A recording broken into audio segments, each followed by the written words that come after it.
I keep seeing stories about people that are in bars or exiting a bar, people that are just walking down sidewalks, San Francisco, New York City, Chicago, and you have these organized groups like these marauding thieves that rip off people's cell phones.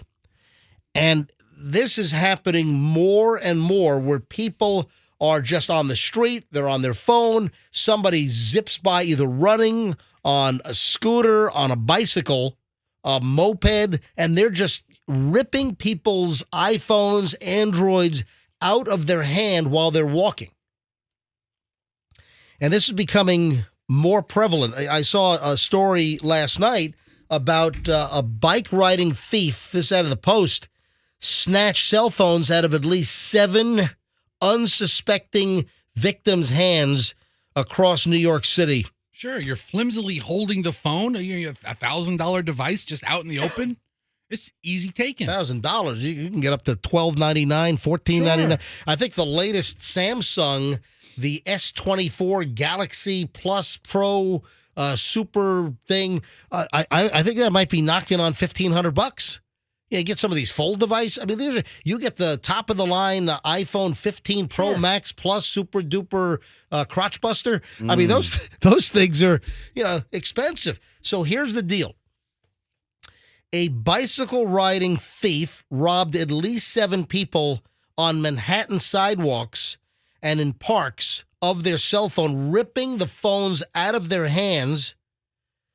NYPD held a little presser yesterday. It just goes into all the details, different locations. I don't need to get into that. The point is, you got to be careful. It's happening all over the country where people are having their cell phones ripped out of their hands. But see, this is the question I have. Most people, and there's a difference. People are getting phones ripped off at bars, and that might be a different dynamic than just you're on the street and you're getting your phone ripped out of your hands. But the question I think that everyone is asking, well, what good is the phone if it is password protected, or if you use biometrics, a fingerprint, facial ID? What good is the phone to a thief that rips it off and they don't have a way to get into your phone? Then it's really just a brick. It doesn't do anything. Well, couple of angles here. Because when you rip off someone's phone and they have security layers, you can't get into the thing. Hey, how about police? There were, remember, numerous controversies over the last, 10 years about police needing to get into somebody's iPhone, for instance. And remember all the legal jockeying and trying to get Apple a subpoena from the judge to unlock the phone, and Apple telling law enforcement, no, you can't. I mean, this is a big deal. So the question remains, if you've got thieves that are rolling around and they're ripping cell phones out of people's hands, are they playing just kind of a numbers game? Are they playing like a percentage game that they're going to rip off a whole bunch of phones, banking on the fact that, oh man, this person with the latest iPhone 15 or the latest, Google Pixel or Samsung Galaxy, you rip off a lot of phones and you just bank that a certain percentage of people are not going to have a passcode? Like, I wonder how many people listening, how many people, I'll go to phones on this.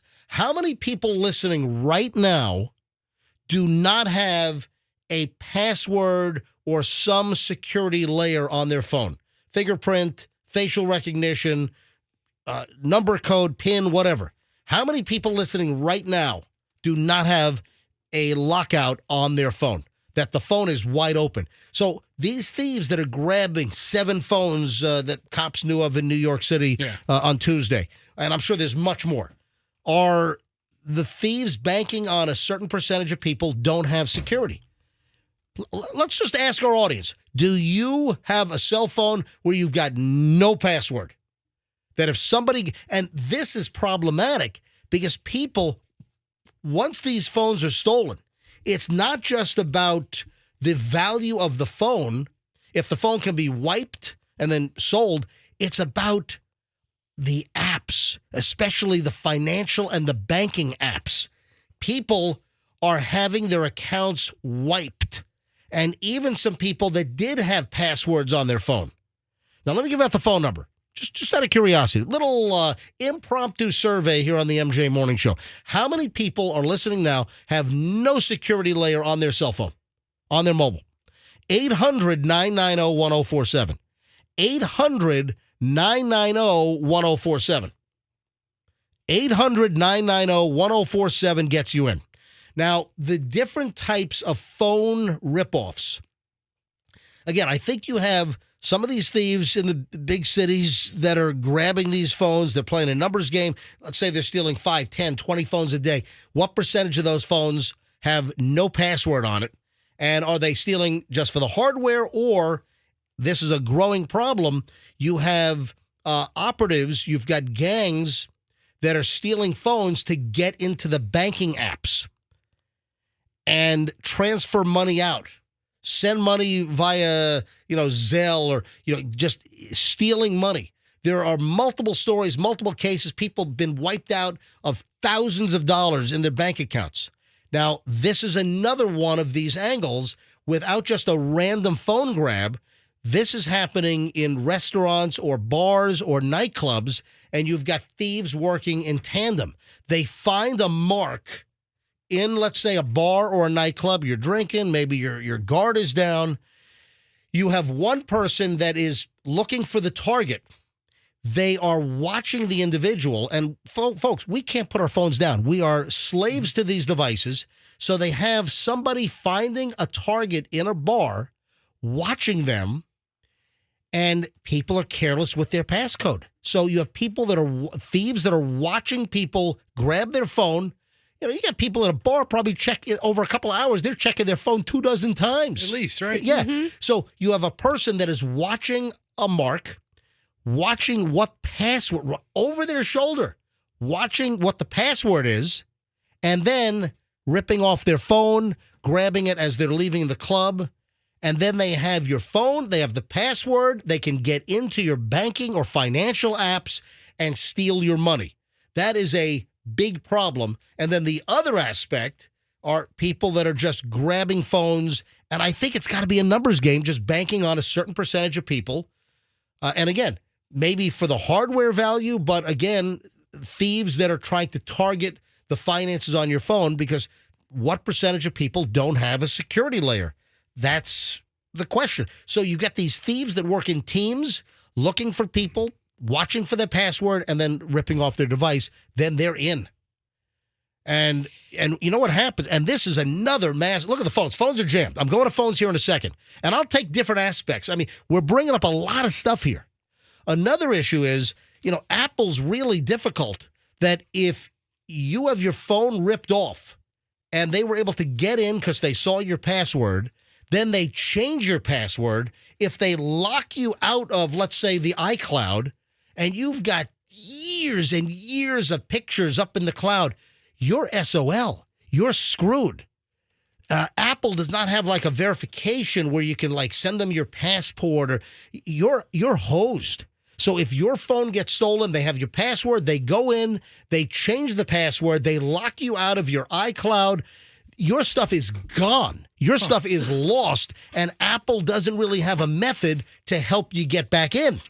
All this talk is making me feel like I need to go around with my cell phone either in my bra or, put it in your pants. Your panties. Right, but then you don't want all that 5G so close to your privates. I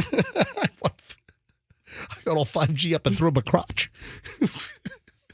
Right? Yeah. I don't think it's good. All right, let's grab some phones on this. Every line is jammed. Jennifer is in Tampa. Jennifer, you're up first on this on the MJ Morning Show. Hey, Jennifer. Hello. Good morning. Good morning. What's the deal? Okay, so I have a family of 7. We have 5 kids. It's not the phone they're going for. We all have the wallets that are attached to our phone case. I don't. I just have a phone case. I don't have the wallet with the credit cards like on the back of my phone. I don't do that. That's what we all have. Okay. So if you take my phone, you get credit cards, cash, ID, you get everything. Yeah. So that's probably more valuable than just the phone. My phone's a couple series old. It's not a brand new phone. But you still rocking an iPhone 5? Not that bad. Not that bad. But I think it's the 12 I have. Gotcha. All right. Hey, thanks for the call, Jennifer. Curtis is in Winter Haven. Curtis, you're on the MJ Morning Show. Hi. Good morning, MJ. Love your show. Hey, listen, man, you guys have really enlightened me about the password protection. Wait a minute. You're telling me that, so we've enlightened you, you do not have a password on your cell phone?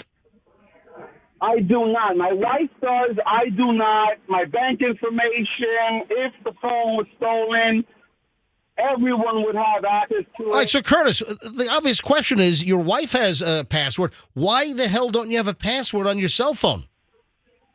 MJ, I couldn't answer that. I'm a truck driver. I constantly leave my phone in my truck. I leave my doors open. I tell you, very irresponsible of me. Just hang a sign on your back that says, rob me. Rob me, please. Yes. Easy mark. All right, so Curtis, have we turned you around? Are you going to add a password to your cell phone now? If I knew how, I'm not too phone savvy myself, but if I had the opportunity to do it right now, I would. I tell you. Well, what do you mean?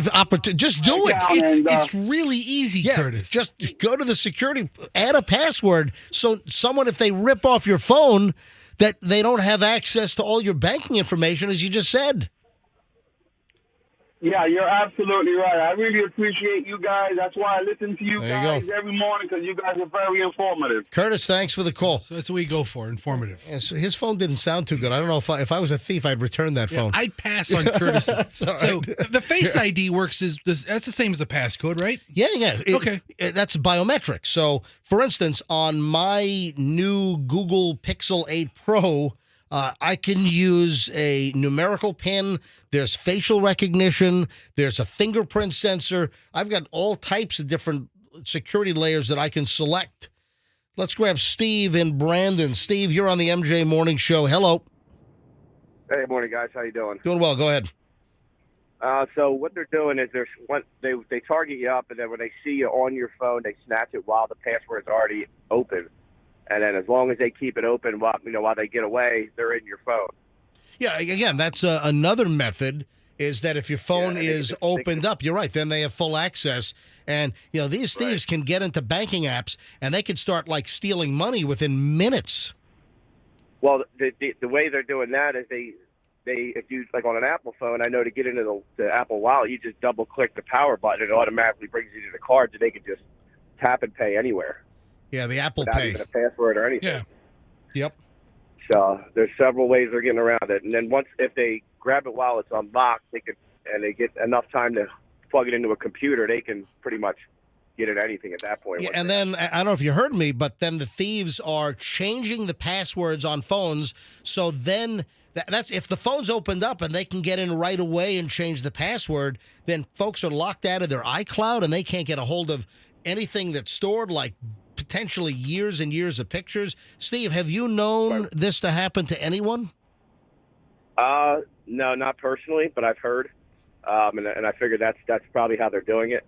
And also, but the Apple has a little bit better security now. Even if they get into your phone while it's unlocked, they can't go in and change the password because it asks you for the original password. Yeah, in order to change it. Yeah, that's a layer of protection that just makes sense. Hey, thank you, buddy.